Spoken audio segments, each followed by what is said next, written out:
Perkenalkan, nama saya Avel Arik Absor dengan NRP 5025231140. Di sini saya akan menjelaskan jawaban TS saya untuk kelas PPOA tahun 2023. Nah, di sini untuk yang nomor 1 diminta untuk menjelaskan perbedaan kelas dan objek, lalu memberikan contoh implementasi kode sederhananya. Nah, untuk pengertiannya, kelas itu adalah suatu blueprint yang akan membuat suatu objek di dalam pemrograman berbasis objek tersebut. Sedangkan objek itu adalah hasil perwujudan dari blueprint tersebut, ya, atau kelasnya, yang nantinya akan didefinisikan sifat-sifatnya serta diberikan atribut-atribut untuk objeknya. Itu objek. Lalu untuk contoh kodenya bisa dilihat di sini ada kelas item. Ya, atributnya itu adalah nama dan ukuran dengan tipe data yang sama-sama string dua-duanya. Lalu untuk objeknya bisa dilihat di void main ini ada item kotak sama dengan new item, yang dimana ini tuh pembuatan dari objek item bernama kotak, dan kotak ini memiliki atributnya sendiri. Lanjut ke nomor 2. Nah, di nomor 2 ini diminta untuk membuat aplikasi coffee machine. Nah, di sini langsung saya demokan saja terlebih dahulu. Nah, nanti jadi pada tampilan awal coffee machine nanti akan memberikan ucapan selamat datang di mesin kopi otomatis dan meminta user memasukkan input 1-3, yang mana nanti input dari 1-3 ini akan memberikan pilihan yang ada di layar ini. Jika memasukkan input 4, yang mana itu bukan dari 1-3, nanti akan keluar tampilan awal dan memberikan notifikasi untuk meminta user memilih nilai dari 1-3. Nah, untuk jika user memilih 1 atau 2, nanti hasilnya kurang lebih sama, yaitu usernya nanti akan diminta untuk melakukan pembayaran, dan melakukan pembayaran ini sesuai dengan harganya. Sedangkan kalau tidak sesuai, nanti kalau lebih besar akan menampilkan kembaliannya, dan kalau lebih kecil nanti akan diminta untuk memilih ulang ke menu awal. Jadi kalau misalkan ini memilih kopi 10.000,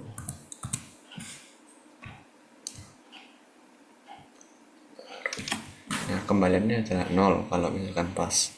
Sedangkan kalau lebih 14.000 akan menampilkan kembaliannya ber 4.000. Sedangkan kalau kurang 9.000, nah akan menampilkan pembayaran masih kurang. Nah, untuk programnya pertama-tama itu mendeklarasikan harga dari menunya, yaitu kopi dan kopi susu, 10.000 dan 15.000. Lalu scanner, yang mana dari library-nya JavaScript Scanner, yang dimana lalu membuat variable start boolean itu sebagai true, jadi while true akan menampilkan pesan untuk tampilan menu awal. Lalu untuk inputnya akan dimasukkan ke scanner dan menggunakan switch case, yang mana 1-2-3 nanti akan menyesuaikan dengan tampilan yang ada. Sedangkan untuk yang defaultnya atau selain 1-3 nanti akan mengeluarkan pesan untuk meminta user memilih 1-3. Nah, di sini karena while true maka akan selalu berputar loopingannya, yang membuat program akan selalu jalan kecuali dilakukan exit, yang mana startnya menjadi false, dan while false maka akan berhenti loopingannya, jadi break. Nah, sedangkan untuk yang pembayarannya menggunakan fungsi void bayar, ya kurang lebih cuman melakukan pengurangan, lalu untuk perbandingan pembayaran yang masuk dan harga dari menu yang dipilih. Sekian, lalu lanjut ke yang nomor 3. Nah, di nomor 3 ini diminta untuk menjelaskan apa itu enkapsulasi dan memberikan contoh dalam kelas menggunakan modifier private dan metode akses, getter, dan setter. Nah, di sini pertama-tama untuk contoh kodenya itu menggunakan kelas copy dan memiliki atribut yang private, di mana jenis itu adalah tipe data string dan harga itu tipe data integer. Lalu membuat kelas lagi public copy yang mana berisi method yang mana berisi string jenis dan ente harga, bukan dis untuk menentukan atributnya. Lalu membuat fungsi get jenis, langsung mereturn jenis dari copy tersebut, dari kelas tersebut, dan klik void, fungsi void set jenis untuk melakukan set bahwa jenisnya dari copy tersebut apa, menggunakan dis.jenis. Lalu ada get harga untuk mengembalikan harga, sedangkan set harga juga menggunakan dis.harga untuk menentukan harga tersebut. Nah, bisa dilihat dari kelas main ini, public setter itu adalah contohnya pada saat melakukan set jenis dan set harga, yaitu pada saat fungsi set, yaitu menggunakan dis. Sedangkan kalau yang getter itu langsung melakukan printout seperti printf kurang lebih dengan memanggil variabelnya yang sebelumnya sudah dideklarasikan pada saat mendeklarasikan objek.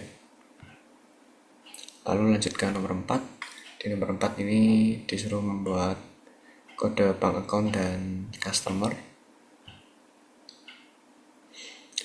Nah, di sini kurang lebih untuk interaksinya itu kan diminta untuk dari customer. Nah, dari customer ini jadi nanti akan membuat objek dari kelas bank account bernama akun bank, dan nanti akun banknya berisi saldo awal. Nah, menggunakan void store ini ya kurang lebih cuman menambahkan nama storannya ke string yang akan dikeluarkan oleh sistem, dan fungsi tarik tunai itu juga hanya mengurangkan jumlah yang akan dikurangi dari saldonya nanti, dan fungsi check saldo untuk menampilkan hasil saldonya yang tersisa. Nah, di public main ini untuk mengatur dari customernya akan membuat objek dari customer, lalu mengisi setoran dari kelas customer tersebut, tarik tunai, dan cek saldonya digunakan voidnya. Nah, untuk yang bank account itu hanya akan berisi saldo awalnya berapa, dan juga depositnya itu nanti akan ditambahkan ke jumlahnya, dan withdrawnya juga akan dikurangi. Yang customer hanya mengatur penampilannya saja. Nah, untuk yang nomor 5 ini diminta membuat kelas diagram trip application dan memiliki fitur aplikasi menghitung total biaya perjalanan, lalu menambah penumpang dan mencetak daftar penumpang, lalu membatalkan perjalanan jika penumpang kurang dari jumlah minimum. Nah, untuk kelas diagramnya saya membuatnya itu trip application sebuah kelas, dan kelas yang lainnya adalah penumpang. Di kelas trip application memiliki atribut destinasinya, lalu distansinya itu berapa, lalu ada cost per kilometernya, dan status perjalanannya, yang dimana status perjalanan ini berupa boolean apakah dibatalkan atau masih terencana. Dan untuk yang kelas penumpang ini memiliki atribut jumlah penumpang, lalu biaya perjalanan, daftar penumpang. Dan untuk metodenya trip application ini ada untuk mengatur status perjalanan jika ingin membatalkan tadi. Lalu ada mencek daftar penumpang yang akan mengakses atribut daftar penumpang dari kelas penumpang dan menambahkan penumpang juga bisa. Lalu ada menghitung total biaya perjalanan dengan mengakses destinasi, distance, dan cost per kilometer yang ada dari atribut trip application serta biaya perjalanan setiap penumpangnya. Sekian dari saya, terima kasih. Assalamualaikum warahmatullahi wabarakatuh.